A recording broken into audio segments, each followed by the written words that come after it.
we are going to learn division on the abacus.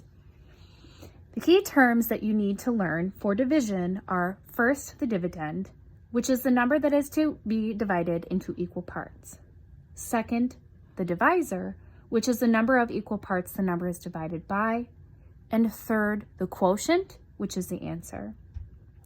When using the abacus for division, the divisor is set on the extreme left-hand side of the abacus, and the dividend is set on the extreme right-hand side.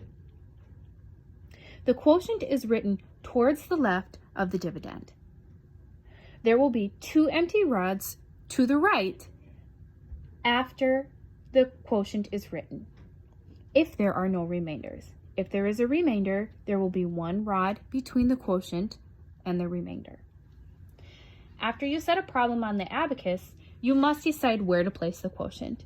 You do this by comparing the first number of the divisor with the first number of the dividend. If the divisor is equal to or smaller than the first digit of the dividend, you skip 1 rod to the left and hold that rod. This rod is where you will set the quotient.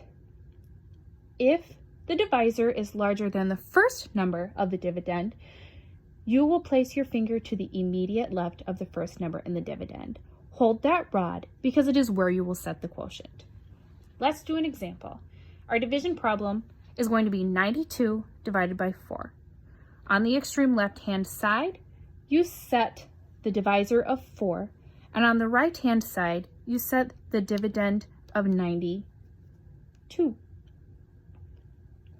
Compare the divisor of 4 with the 9 in the dividend. The 4 is smaller than the 9, so you skip a rod and place your index finger on the 4th rod. You divide 4 into 9 2 times, so set 2 on the 4th rod. You then multiply 4 times 2, which equals 8, and subtract 0, 8 from the rod with the 9. So we have 0, 1, 2, 3, 4, 5, 6, 7, 8. Hold that rod. You now have 12 remaining in the dividend. Compare the divisor of the 4 with the 1 of the first number in the dividend. The 4 is larger than the 1, so you move your finger 1 unit or 1 rod to the left. We divide 4 into 12 3 times, so we set 3 on the 3rd rod. 3 times 4 is 12. So you subtract 1 on the tens rod and 2 on the units rod. So 1 and 2. We have no remainders because there are 2 empty rods to the right of the quotient.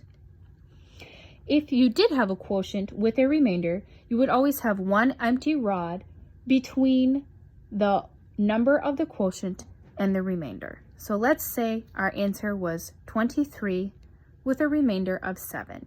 So you see that you have 1 empty rod between the quotient and the remainder.